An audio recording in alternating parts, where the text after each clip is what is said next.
Dear Admin, ako po si Rowena, 57 years old mula sa Pampanga. Isa po akong byuda ngayon at matagal ko nang kinikimkim ang kwentong ito. Hindi ko akalaing darating ang panahon na isusulat ko ito para ibahagi sa ibang tao. Pero pakiramdam ko, kailangan ko na ring ilabas ang bigat na matagal kong pasan-pasan. Marahil may mga huhusga sa akin pagkatapos nilang marinig ang buong kwento ko. Pero sana bago nila ako husgahan, maintindihan muna nila kung paano ako unti-unting nasira bilang asawa, bilang babae at bilang tao. Bata pa lamang ako nang makilala ko ang asawa kong si Danilo. Hindi siya mayaman pero sobrang sipag niya. Isa siyang simpleng lalaki na puno ng pangarap para sa magiging pamilya namin. Maaga kaming nagkaanak at ipinanganak ang unika hiha naming si Sheila. Noong una, masaya ang buhay namin kahit hirap sa pera. Pero habang lumalaki si Sheila, mas lalo naming nararamdaman ang hirap ng buhay dito sa Pilipinas. Hanggang sa dumating ang araw na nagdesisyon si Danilo na mangibang bansa.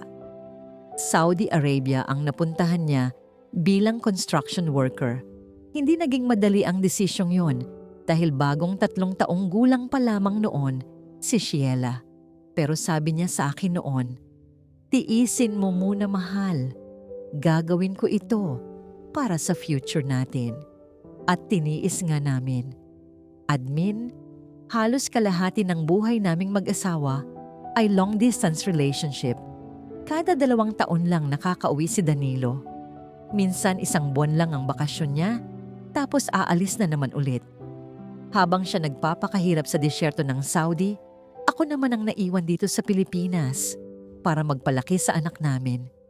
Ako ang uma-attend ng PTA meetings. Ako ang gumigising ng maaga para maghanda ng baon ni Sheila. Ako ang nag-aalaga kapag may sakit siya.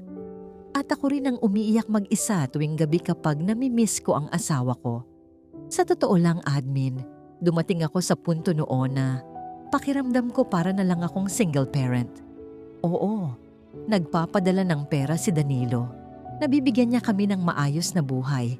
Nakapagpatayo kami ng bahay, nakapagpundar ng maliit na negosyo, at nakapag-aral ng maayos si Sheila. Pero habang tumatagal, pakiramdam ko may bahagi sa pagkatao kong unti-unting namamatay. Sanay akong maghintay. Sanay akong matulog ng mag-isa. Sanay akong yakapin ang unan habang iniisip kung kailan ulit makakauwi ang asawa ko.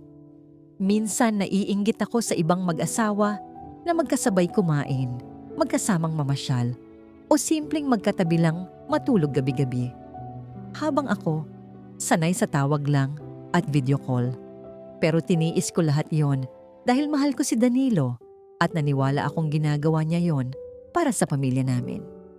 Noong una, okay pa naman ang relasyon namin. Sweet pa siya kapag tumatawag. Lagi niya akong kinukumusta. Lagi niyang sinasabing miss na miss niya ako. Pero habang tumatagal ang mga taon, unti-unti kong napansin na parang may nagbabago sa kanya. Kapag umuuwi siya noon, halos hindi siya mapalayo sa akin. Pero nang tumagal, naging malamig siya. Minsan ako na mismo ang lumalapit para yakapin siya pero parang naiilang siya. Kapag magkatabi kami matulog, madalas nakatalikod siya. Kapag sinusubukan kong lambingin siya bilang asawa, lagi siyang may dahilan. Pagod daw siya. Inaantok. Masakit ang katawan. Hanggang sa dumating sa puntong halos hindi na niya ako nahahawakan bilang babae. Noong una, inintindi ko siya. Sabi ko, baka dahil tumatanda na kami. Baka dahil pagod lang siya sa trabaho abroad. Pero bilang asawa, ramdam mo kapag may mali eh. Ramdam mo kapag may unti-unting nawawala. Isang gabi habang kumakain kami, napansin kong parang lutang siya. Tinanong ko siya kung may problema ba sa trabaho, pero mabilis niyang iniwas ang usapan. Doon ko rin napansin na madalas niyang kausap ang kumpare naming si Romel. Halos araw-araw itong nasa bahay tuwing umuuwi si Danilo galing Saudi. Minsan madaling araw na sila umiinom sa terrace habang nagkukwentuhan. Noong una, wala naman akong mali siya. dahil matalik talagang magkaibigan ng dalawa. Simula pa noon, magkasama na sila. Madalas pa ngang sabihin ni Danilo na si Romel daw ang pinakapinagkakatiwalaan niyang tao rito sa Pilipinas habang nasa abroad siya. Kaya wala talaga akong iniisip na masama.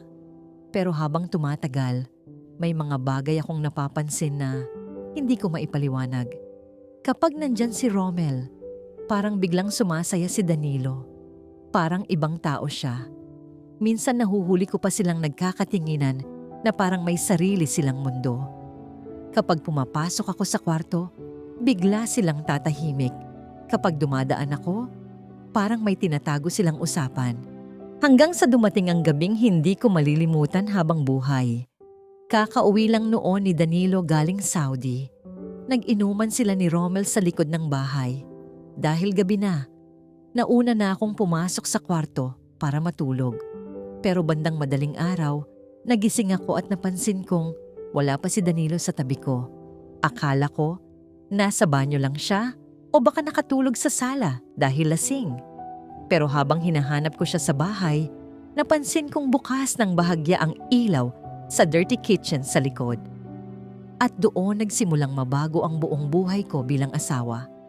Dahan-dahan akong lumapit habang mabilis ang tibok ng dibdib ko.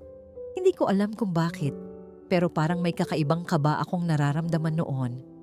Hanggang sa marinig ko ang mahinang boses ni Danilo. At nang sumilip ako sa bahagyang nakabukas na pinto, parang gumuho ang buong mundo ko sa nakita ko. Parang tumigil ang mundo ko ng gabing iyon. Nanlamig ang buo kong katawan habang nakatayo sa labas ng dirty kitchen. Hindi ako agad nakagalaw.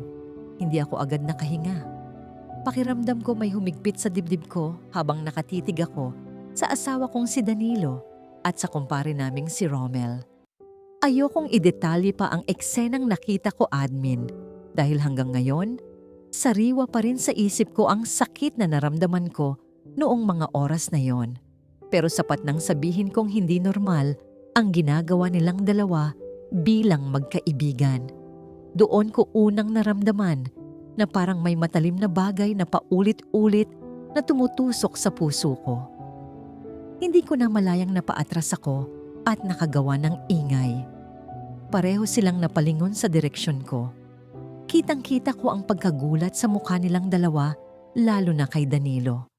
Mabilis siyang tumayo at sinundan ako habang nanginginig akong naglalakad pabalik sa loob ng bahay. "Rowena, makinig ka muna." Habol niya sa akin. Pero wala akong marinig, kundi malalakas na tibok ng puso ko. Pagpasok ko sa kwarto, doon na tuluyang bumuhos ang luha ko. Pakiramdam ko nadudurog ako habang paulit-ulit kong tinatanong sa sarili ko kung ano bang mali sa akin.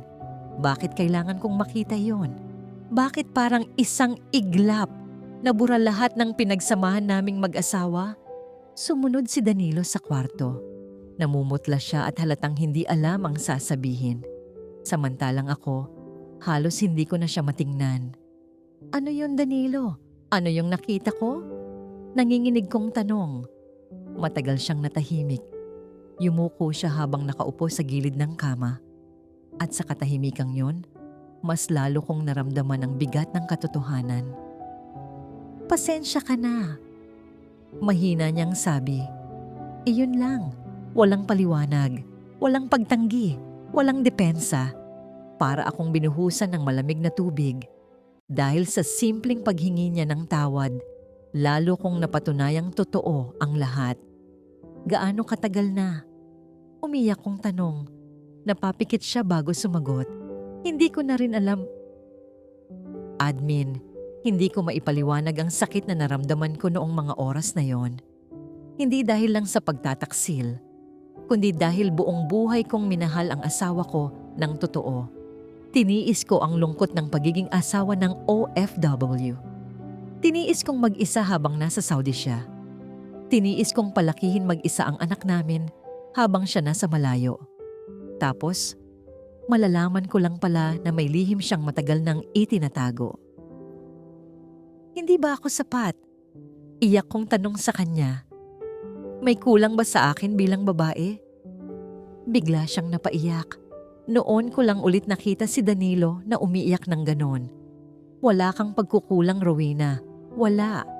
Ikaw ang pinakamabuting asawa na nakilala ko. Kung ganon, bakit? Sigaw ko habang tuloy-tuloy ang luha ko. Bakit mo ginawa sa akin to? Hindi agad siya nakasagot. Hanggang sa tuluyan siyang napaupo sa sahig habang hawak ang ulo niya. Matagal ko nang kinakalaban ang sarili ko. Umiiyak niyang sabi, akala ko mawawala. Akala ko kapag nagkapamilya ako, magiging normal ako. Parang mas lalo akong nadurog sa narinig ko. Dahil ibig sabihin, matagal na pala siyang may tinatagong parte ng sarili niya. At habang buhay ko palang, pinipilit iligtas ang isang relasyong matagal nang may lamat. Hindi ko alam kung ilang oras kaming nag-usap ng gabing yon. Halo-halong emosyon ang naramdaman ko. Galit, pandidiri, awa, lungkot. Habang si Danilo naman, paulit-ulit na humihingi ng tawad. Kinabukasan, hindi ko na kinausap si Romel. Simula noon, hindi ko na rin siya pinapasok sa bahay namin. Nahihiya siyang umiwas sa akin, habang ako naman, halos hindi matanggap ang lahat. Pero admin, mas mahirap pala ang mga sumunod na araw. Dahil kahit gusto kong magalit ng todo kay Danilo, may parte pa rin sa puso kong naaawa sa kanya. Nakikita kong nahihirapan din siya.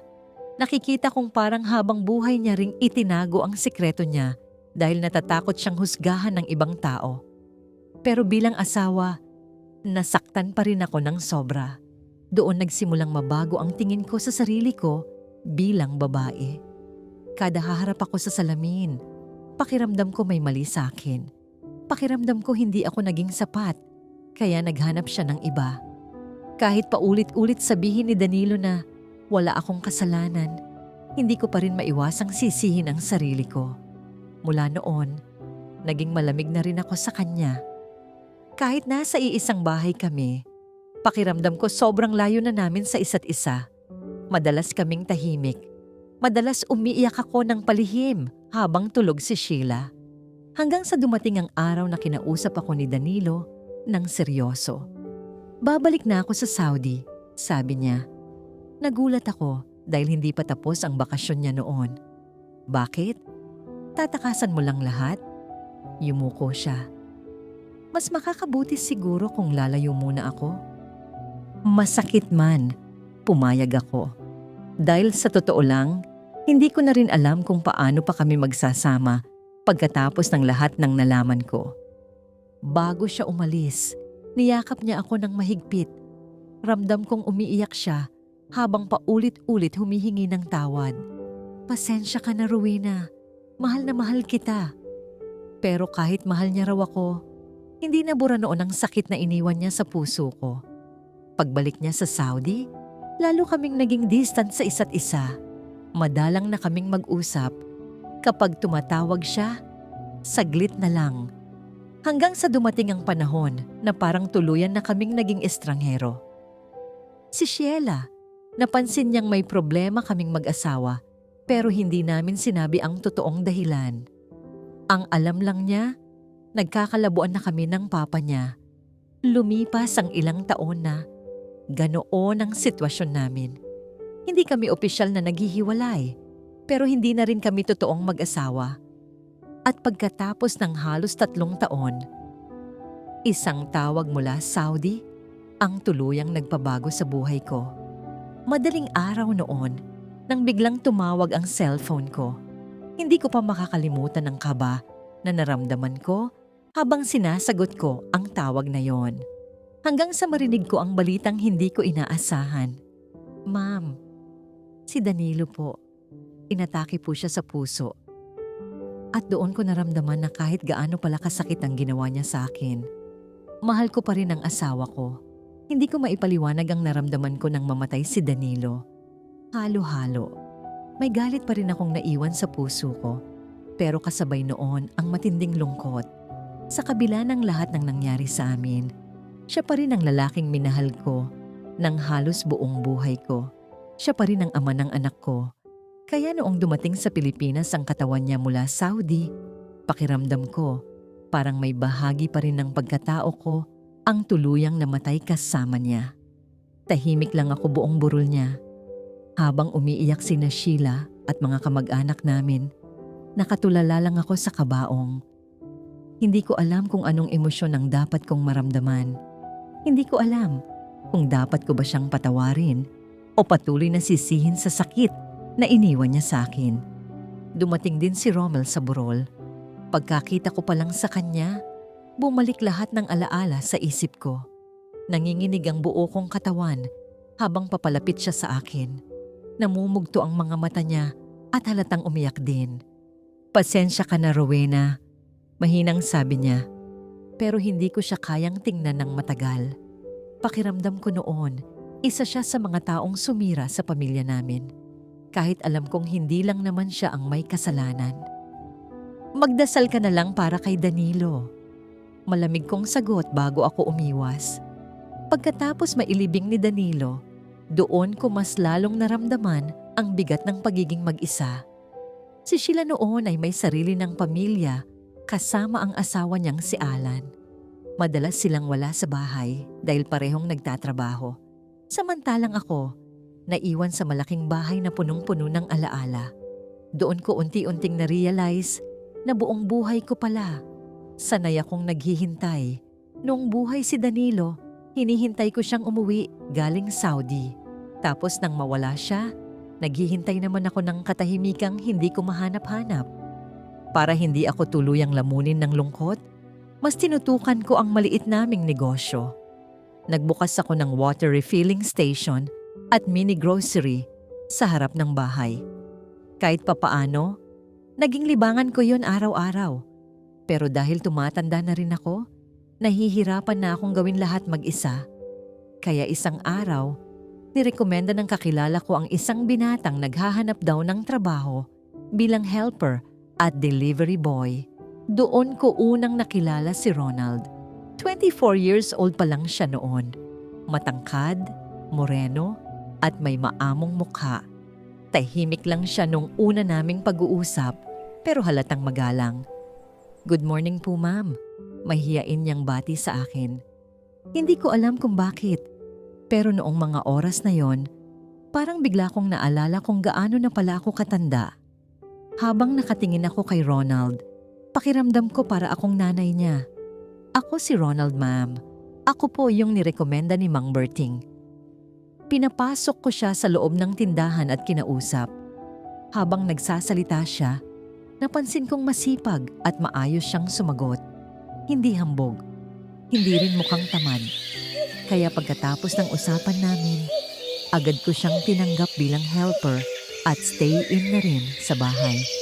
Noong una, trabaho lang talaga ang tingin ko sa kanya.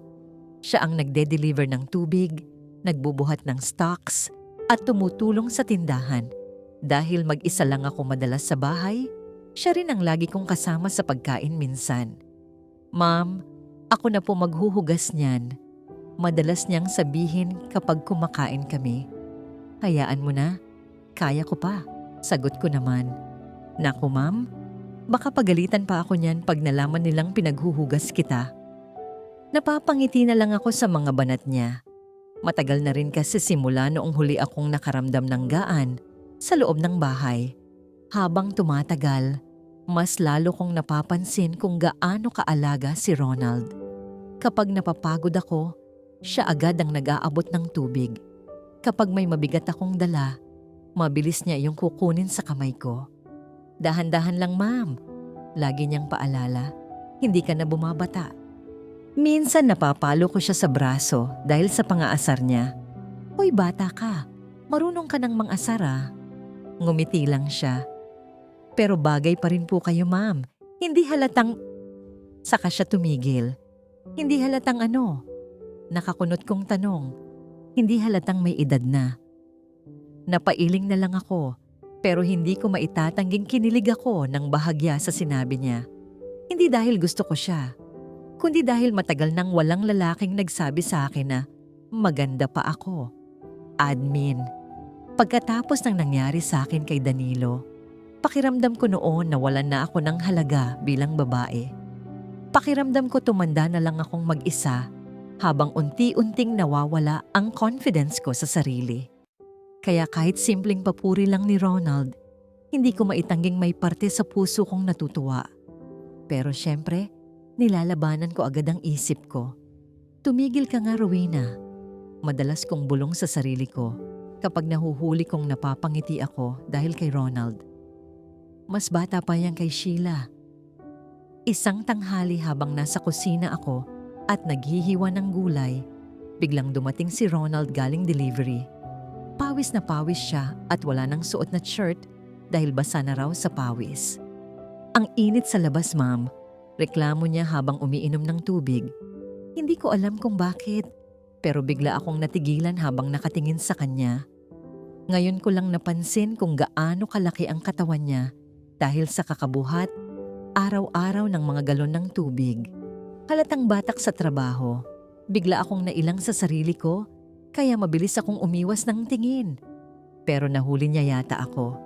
Ma'am. Natatawa niyang tawag. Ano?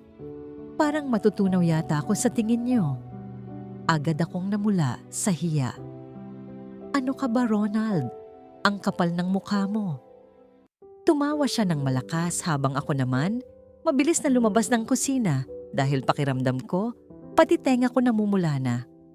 Hindi ko maintindihan ang sarili ko noong mga panahong iyon. Sa edad kong iyon, bakit parang bumabalik ang pakiramdam ng pagkadalaga ko? Bakit pakiramdam ko unti-unting may bumubuhay ulit sa parte ng puso kong matagal nang namatay? At hindi ko alam noon na si Ronald din pala. Unti-unti na ring nahuhulog ang loob sa akin. Hindi ko alam kung kailan eksaktong nagsimulang magbago ang pagtingin namin sa isa't isa ni Ronald. Basta ang alam ko, habang tumatagal siyang nasa bahay, mas lalo kong nararamdaman ang presensya niya sa araw-araw kong buhay. Siya na ang unang bumabati sa akin tuwing umaga. Siya na rin ang huling nakikita ko bago ako matulog. At sa edad kong iyon, hindi ko akalaing posible pa palang may lalaking kayang magparamdam sa akin na mahalaga pa rin ako.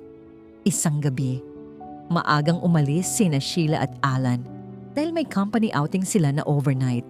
Ako naman, naiwan sa bahay kasama si Ronald. Umuulan noon ng malakas habang nanonood kami ng telebisyon sa sala. Tahimik lang kami nung una hanggang sa biglang nawalan ng kuryente. Naku, brown out, sabi ko habang tumatawa ng mahina.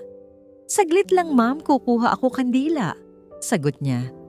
Pagbalik niya, tanging ilaw lang ng kandila ang nagbibigay liwanag sa sala. Hindi ko alam, pero biglang naging kakaiba ang pakiramdam ko noong gabing iyon.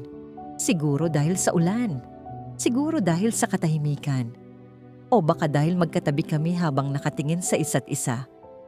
Ma'am, mahina niyang tawag. Ano yon? Pwede bang may itanong ako? Tumango ako. Bakit parang lagi mong pinipigilan sarili mo kapag kasama mo ako? Parang mabilis na tumibok ang dibdib ko sa tanong niya. Pilit akong umiwas ng tingin, pero ramdam kong nakatitig pa rin siya sa akin. Anong klaseng tanong yan, Ronald? Napapansin ko kasi, ma'am, parang natatakot kang maging masaya. Natigilan ako sa sinabi niya dahil totoo yun. Hindi na ako bata, Ronald. Mahina kong sabi. At masyado kang bata para sa akin. Ngumiti siya ng bahagya, pero hindi naman puso ang tumitingin sa edad. Napayuko ako dahil hindi ko alam ang isasagot. Habang siya, dahan-dahang lumapit sa kinauupuan ko. Alam mo ba, ma'am? Mahina niyang sabi, matagal na kitang gustong yakapin. Parang biglang uminit ang buong katawan ko sa narinig ko. Hindi ko alam kung dapat ba akong matakot o kiligin. Pero bago pa ako makapagsalita, dahan-dahan niya akong hinawakan sa kamay. Admin, sa totoo lang, matagal ko nang hinahanap ang pakiramdam na may taong nag-aalaga at nagmamahal sa akin. Simula nang mawala si Danilo, pakiramdam ko wala nang lalaking titingin sa akin bilang babae. Kaya noong mga oras na yon, unti-unting bumigay ang matagal kong pinipigilang emosyon. Ronald, mahina kong sabi habang nanginginig ang boses ko. Huwag mo na pigilan sarili mo, Rowena, bulong niya. Noong unang beses niya akong tawaging Rowena imbes na ma'am, parang may kung anong dumaloy sa dibdib ko. Dahan-dahan niya akong hinila palapit sa kanya hanggang sa maramdaman ko ang init ng katawan niya. At doon nangyari ang unang halik namin. Mahina lang noong una, parang pareho kaming nagdadalawang isip. Pero habang tumatagal, mas lalo kong nararamdaman ang pananabik na matagal ko nang kinalimutan. Pakiramdam ko bumabalik ang batang Rowena na marunong kiligin at magmahal. Hindi ko na namalayang napayakap na ako sa kanya habang mas lalo niyang hinihigpitan ang yakap niya sa akin. Ramdam na ramdam ko ang paghaplos ng mga kamay niya sa likod ko habang patuloy niya akong hinahalikan. Ang tagal kong hinintay to, bulong niya. At doon tuluyan nang bumigay ang lahat ng depensang itinayo ko sa sarili ko. Hindi ko na maalala kung paano kami napunta sa kwarto ko. Basta ang alam ko, habang malakas ang ulan sa labas, pakiramdam ko may parte ng puso kong muling nabubuhay sa bawat yakap niya. Dahan-dahan niya akong hiniga sa kama habang nakatitig siya sa akin na parang ako ang pinakamagandang babaeng nakita niya. At sa totoo lang, admin, matagal ko nang hindi nararamdamang desirable ako bilang babae. Kaya habang hinahaplos niya ang mukha ko at paulit-ulit akong hinahalikan, pakiramdam ko unti-unting nawawala lahat ng insecurities ko. Ang ganda mo, Rowena, bulong niya habang nakatitig sa akin. Napapikit ako habang nararamdaman ko ang paghalik niya sa noo ko, sa pisngi ko, pababa sa leeg ko. Hindi ko maipaliwanag, pero pakiramdam ko noon, hindi niya ako tinitingnan bilang matandang babae. Para sa kanya, babae ako na dapat mahalin at alagaan. At sa gabing yon, pagkatapos ng napakaraming taon, muli kong naramdaman na buhay ako. Hindi ko ikakaila, admin, naging mapusok kami ni Ronald. Siguro dahil pareho naming matagal pinigilan ang nararamdaman namin. Sa bawat yakap niya, sa bawat halik niya, pakiramdam ko unti-unting nawawala ang sakit na iniwan ni Danilo sa puso ko. Pagkatapos naming magbembangan, magkayakap lang kami habang nakahiga sa kama. Tahimik akong umiiyak habang yakap niya ako mula sa likod. Kahit pareho na kaming nakaraos, ramdam ko pa rin ang tigas ng mahaba at malaki niyang batota. Siguro ganun talaga kapag bata pa. Hindi ko na ididetalye ang buong pangyayari, pero nakadalawang rounds agad kami, admin. Pagkatapos namin makaraos, "Bakit ka umiiyak?" tanong niya. Hindi ko alam, sagot ko habang natatawa sa pagitan ng pagluha ko. Siguro kasi ngayon ko lang ulit naramdaman na babae pa rin pala ako. Mas hinigpitan niya ang yakap niya sa akin at ipaparamdam ko yan sa'yo araw-araw. Mula noon, naging lihim ang relasyon namin. Kapag nasa bahay sina Sheila at Alan, normal lang kami kung umasta. Pero kapag kaming dalawa lang, doon lumalabas ang totoong relasyon namin. Si Ronald ang naging mundo ko. Kapag gigising ako sa umaga, siya agad ang unang hinahanap ko. Kapag gabi, hindi kami natutulog ng hindi magkayakap. At sa bawat araw na lumilipas, mas lalo akong nahuhulog sa kanya. Madalas niya akong lambingin, kahit simpleng nasa kusina lang kami. Minsan, habang naghuhugas ako ng plato, bigla niya akong yayakapin mula sa likod, sabay bulong ng "Miss na kita." "Kanina lang tayo magkasama natatawa kong sagot. "Miss agad kita." Minsan nahuhuli pa kami ni Alan na magkatitigan habang kumakain, pero hindi naman siya naghihinala noon. Pero habang sumasaya ako kay Ronald, may parte pa rin sa puso kong natatakot dahil alam kong hindi matatanggap ni Sheila ang relasyon namin kapag nalaman niya. At tama nga ako dahil isang hapon habang nasa kwarto kami ni Ronald at walang ibang tao sa bahay, hindi namin namalayang maagang nakauwi si Sheila. Hindi ko makakalimutan ang araw na yon. Biglang bumukas ang pinto ng kwarto ko habang magkayakap kami ni Ronald sa kama. Para akong binuhusan ng malamig na tubig nang makita kong nakatayo sa may pintuan si Sheila. Halatang kakauwi lang niya dahil suot pa niya ang office uniform niya habang nakatulala sa amin. "Ma," nanginginig niyang sambit. Mabilis akong napabangon habang si Ronald naman agad na tumayo. Nanginginig ang buo kong katawan noon dahil hindi ko alam kung paano ipapaliwanag ang lahat sa anak ko. "Sheila, anak, makinig ka muna," halos mautal kong sabi. Pero agad siyang napaiyak habang nakatingin kay Ronald. "Hindi ko kayang paniwalaan to, Ma. Kayo ni Ronald." Ramdam ko ang matinding galit at pagkadismaya sa boses niya. Samantalang ako, halos hindi makapagsalita sa sobrang kaba. "Sheila, mahal ko ang mama mo." Biglang singit ni Ronald. "Tumahimik ka," sigaw ni Sheila. "Hindi kita kinakausap." Dumating din si Alan dahil naghihintay pala siya sa labas. Nang makita niya ang sitwasyon, agad niyang hinila si Sheila palabas ng kwarto habang umiiyak ito. "Mama, bakit naman siya?" Iyak ni Sheila habang pababa kami ng sala. Mas bata pa siya sa akin. Admin, pakiramdam ko noon, pinaghahalo-halo na ang emosyon sa loob ng bahay. Galit si Sheila. Natatakot ako, habang si Ronald naman, pilit na kalmado kahit halatang kinakabahan din. Pagdating sa sala, doon tuluyang sumabog ang lahat. "Matagal na ba kayo?" Umiiyak na tanong ni Sheila. Tahimik lang ako nung una dahil hindi ko alam kung paano sisimulan. Pero alam kong wala nang saysay magsinungaling pa. "Oo, anak." Mahina akong sagot.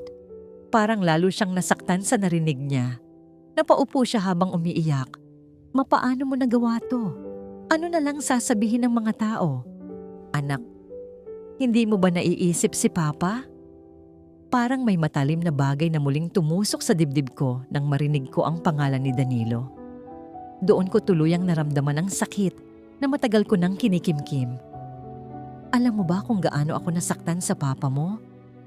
Bigla kong sagot habang umiiyak na rin ako. "Alam mo bang buong buhay kong kinwestiyon ang sarili ko dahil sa ginawa niya?" Natigilan si Sheila. Hindi mo alam kung paano ako nasira bilang babae." Tuloy-tuloy kong sabi habang nanginginig ang boses ko. "Habang bata pa kayo, tiniis kong matulog mag-isa gabi-gabi dahil nasa Saudi ang papa mo. Tiniis kong mabuhay ng kulang ang asawa ko sa tabi ko. Hanggang sa nalaman kong may ibang lihim pala siyang buhay." Tahimik na nakikinig si Sheila habang tuloy-tuloy ang luha niya. "Anak, matagal kong kinulong ang sarili ko sa lungkot. Pakiramdam ko tapos na ako bilang babae. Pero kay Ronald, ngayon ko lang ulit naramdaman na may taong tumitingin sa akin ng totoo." "Pero umiiyak na sabi niya. "Bakit siya?" Doon nagsalita si Ronald. "Kasi mahal ko mama mo." Tumingin si Sheila sa kanya ng masama. "Mahal? O baka pera lang habol mo?" Admin, doon ko nakita ang unang pagkakataon na nasaktan si Ronald sa harapan ko. Pero imbes na magalit, kalmado lang siyang tumingin kay Sheila. "Kung pera lang habol ko, matagal na akong humingi sa mama mo." Mahinahon niyang sagot. "Pero hindi ko kailangan pera niya. Ang kailangan ko siya." "Hindi ako naniniwala sa'yo," sagot ni Sheila. "At okay lang," sabi ni Ronald. "Hindi ko naman kailangang pilitin ka agad maniwala. Basta alam ko mahal ko mama mo at hindi ko siya sasaktan." Hindi ko napigilang umiyak lalo habang nakatingin sa kanya. Dahil sa unang pagkakataon, matapos ang napakaraming taon, may lalaking handang ipaglaban ako. Pero hindi iyon sapat para kay Sheila. "Kapag ipinagpatuloy mo to, Ma, aalis kami dito." Parang huminto ang mundo ko sa sinabi niya. Anak ko siya. Siya ang pinakamahalagang tao sa buhay ko. Pero habang nakatingin ako kay Ronald, noong mga oras na yon, alam kong hindi ko rin kayang talikuran ang lalaking muling bumuhay sa puso ko. At iyon ang pinakamahirap na desisyong ginawa ko bilang ina. Kung hindi mo kayang tanggapin, baka mas mabuting bumukod muna kayo. Umiiyak kong sabi. Nanlaki ang mga mata ni Sheila.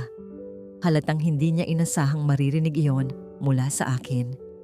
Mas pipiliin mo siya kaysa sa akin? Hindi iyon ang punto, anak. Pero iyon ang ginawa mo, ma. At pagkatapos noon, tuluyan nang umalis sina Sheila at Alan sa bahay. Pagkasara ng pinto, doon ako tuluyang bumagsak habang umiiyak. Pakiramdam ko na walan ako ng anak dahil sa pagmamahal. Agad akong niyakap ni Ronald. "Pasensya ka na," bulong niya. Pero umiling ako habang umiiyak sa dibdib niya. Hindi ko alam kung tama pa ba to. Mahigpit niya akong niyakap. "Hindi kita iiwan, Rowena. Pangako." At tinupad niya yon. Admin, 5 taon kaming pinanindigan ni Ronald. Sa loob ng 5 taon, hindi niya ako binigyan ng dahilan para pagdudahan siya. Nagtrabaho siya ng maayos. Naghanap siya ng sariling pagkakakitaan para mapatunayan kay Sheila na hindi siya umaasa sa pera ko. Habang tumatagal, lalo kong nakita kung gaano siya nag-mature bilang lalaki. Hindi niya ako itinuring na kahiya-hiya. Hindi niya itinago ang relasyon namin. At higit sa lahat, hindi niya ako pinaramdam na matanda ako para mahalin. Minsan naiisip ko pa rin si Danilo. Minsan naiisip ko rin ang sakit ng nakaraan. Pero dahil kay Ronald, natututunan kong hindi pala natatapos ang buhay ng isang babae kapag nasaktan siya. Hanggang sa isang araw, may kumatok sa gate namin.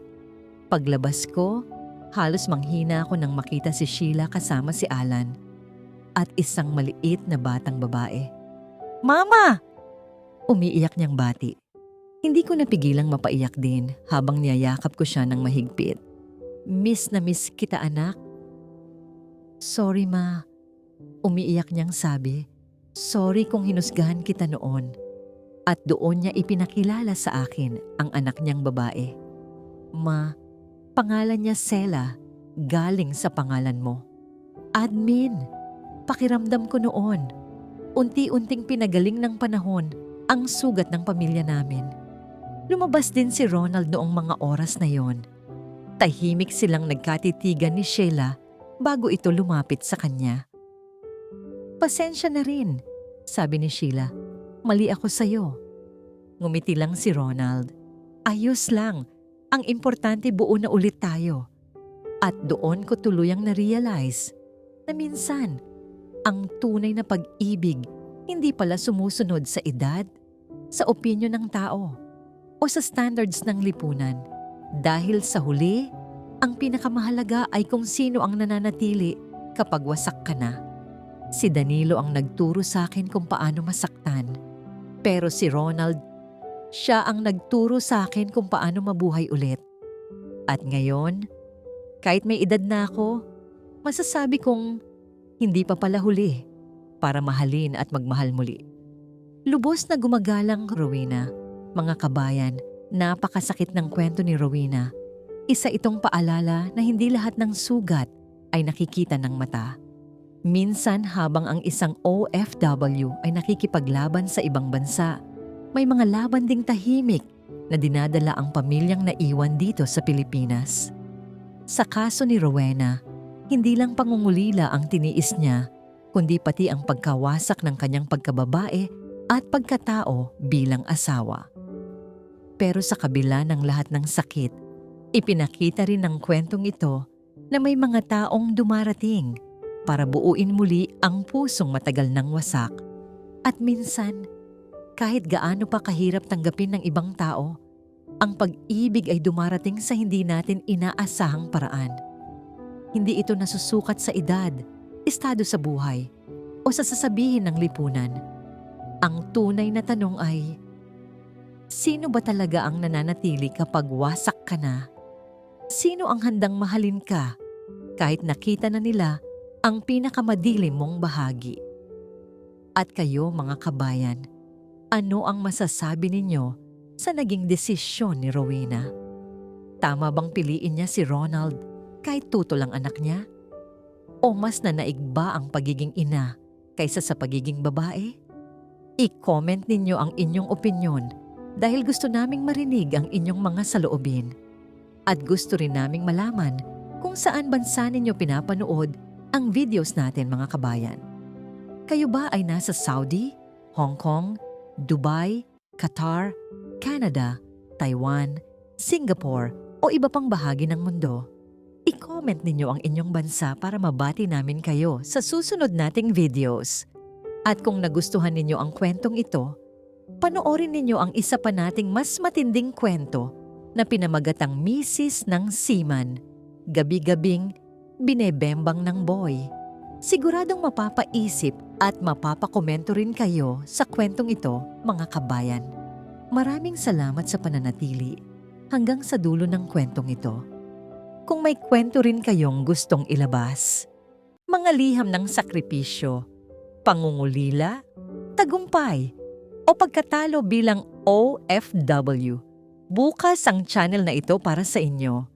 Pwede kayong magpadala ng inyong kwento at igagalang namin ang inyong katahimikan at pagkakakilanlan.